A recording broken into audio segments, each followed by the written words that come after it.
Hello mga kababayan, nandito na naman tayo sa walang kakwenta-kwentang video ni Achilles. And tonight, I'm gonna cook pink salmon, deep sea pink salmon. That's the name brand of the can, and this product of USA. Yeah, product of USA. And I'm gonna open it up. Let's see what it looks like. I'm gonna peel this. Actually, there's a recipe here on the back, and it's 20 minutes recipe if you wanna try the recipe. You know, it's pretty good. Pero madaming pa ingredients. I don't have those ingredients. And so we're gonna open it up. I'm wearing an extra large shirt today. I'm actually medium built, so I look thinner. This shirt is pretty old, you know. I got this in 1993 and still okay. Tagal na. Almost 28 years, I think. 28 years. I think I bought it for $10 in 1993 in a sports. It's a sports store in Somerville or Assembly Square Mall. So this is the tuna. This is the tuna. Smells good. So I'm going to do ginisang sauteed pink salmon. That's what it's called. It's the name of the recipe. So I'm gonna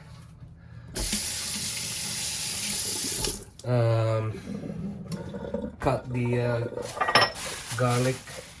This is the garlic. We did 2 garlic cloves. And I'm doing the so I'm gonna cut this. I'm just gonna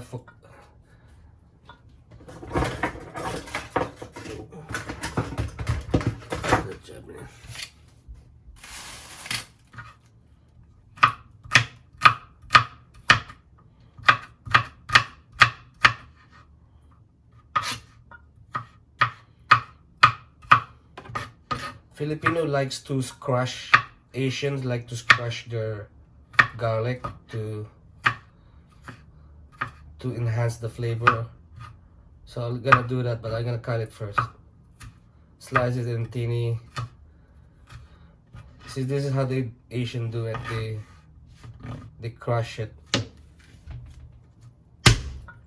See, Italian doesn't do that. They just put the whole thing. Christmas. If you crush it, it's the potency of the garlic is much stronger, so it overwhelms the food actually. I mean the other flavor. Anyway, so I'm doing it like Filipino style, Asian style. It's not only Filipino. So there you go.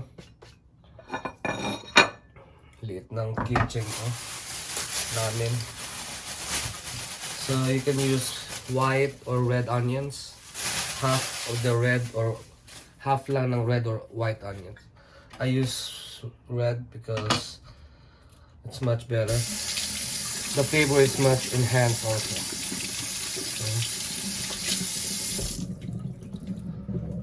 So you always wipe your washing it. You have to wipe it because dyan ang gagaling sa salmonella.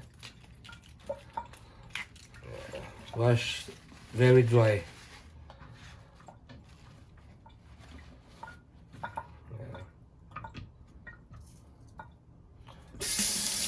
Especially the chicken, you have to wash it. Then wash it pretty good.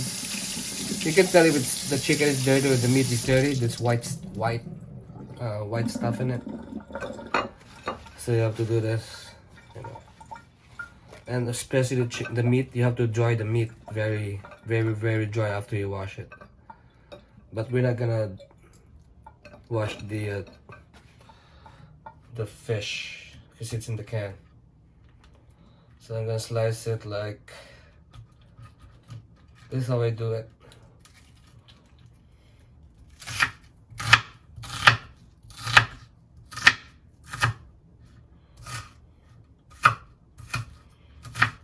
I always like cubes sized vegetables. I mean, you know, this kind of for the saute ingredients.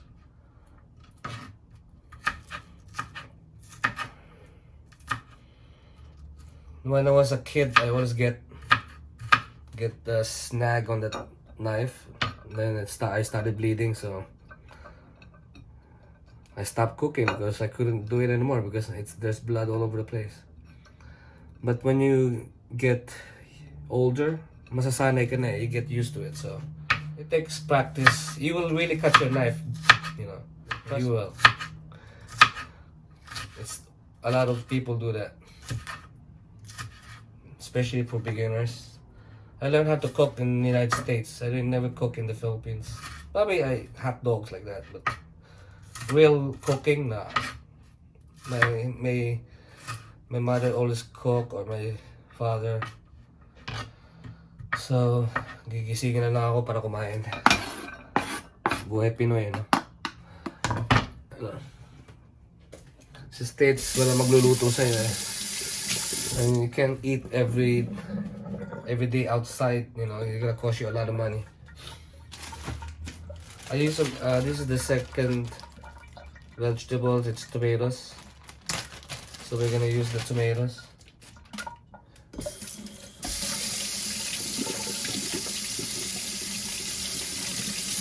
I don't like with tomatoes, they always get rotten so fast. If you bought it in the market, it gets rotten in 2 days or 3 days. So it gets spoiled. Sayang, mahal pa naman. Still gonna use this.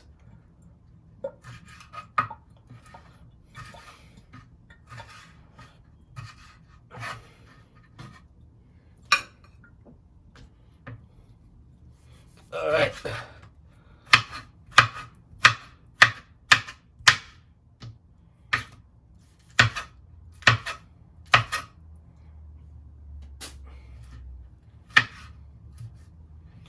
So this is the vegetables. Now I'm gonna prepare the pan.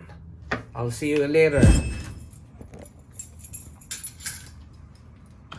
Who's that? How's work? Good. Alright. So mga kababayan, nandito na naman ako. I'm gonna cook the sardines now. This is Filipino-styled sauteed pancit. Sardines. Sira na ulo ko. Nabuang na.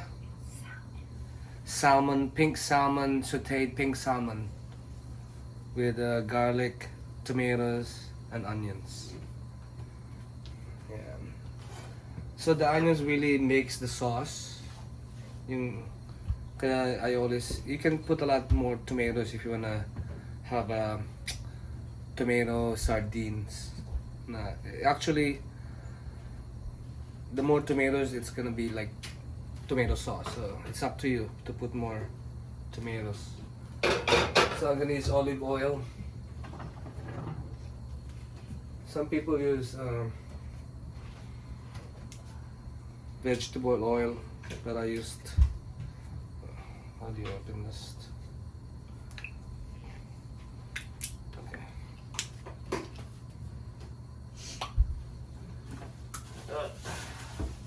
So one ikot, I call it one ikot. It's 1 tablespoon yan.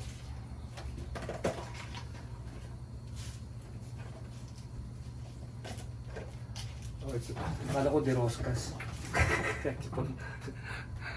There's no thread on the bottle cap. Otherwise, I could this thing.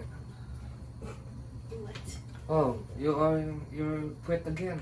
Everybody's looking at it. So this I do. You have to spin around. Spin around, man. Sorry sa t-shirt ko, extra large to. Baka sabihin ninyo, napakapayat ko. This is extra large shirt, so it's kind of big. Wala kasi silang medium eh. Ewan ko bakit, no? Shirt for almost 27, 28 years. So I'm gonna put the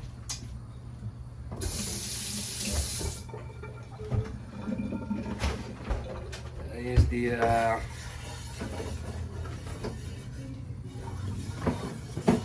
brown spatula.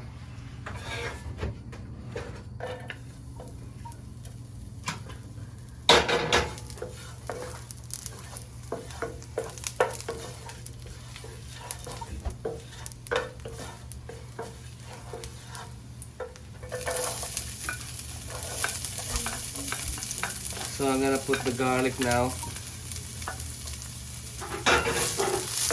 Hinamin yung apoy around medium heat para hindi masunog. Plus, easy cook lang to pa.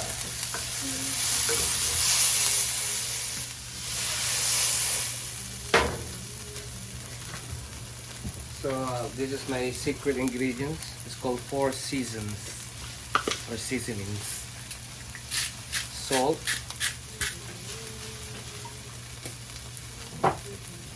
onion powder,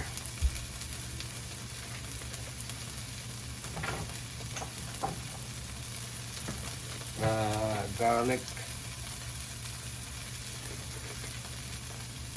and pepper.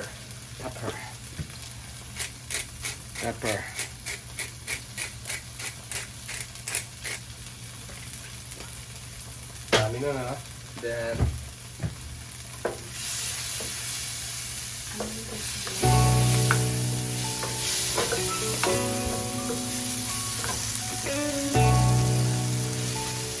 so mix it.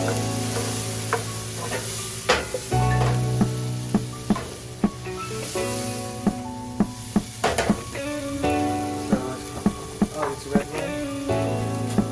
White.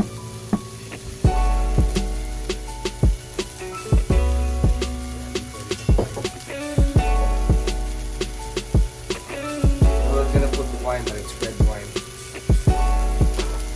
The red wine is not for cooking. So this is the white wine. Red wine pwede na pero sa malalasa. It's I think red wine are old grapes. White wine is the green grapes. No, green and the red is the red grapes. But the chef usually use the white. Just keep branding up. So yun yung pan. Yun yung isda.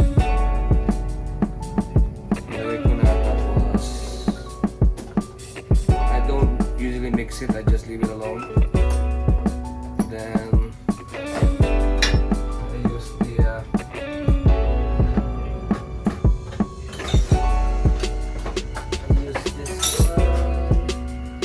this one to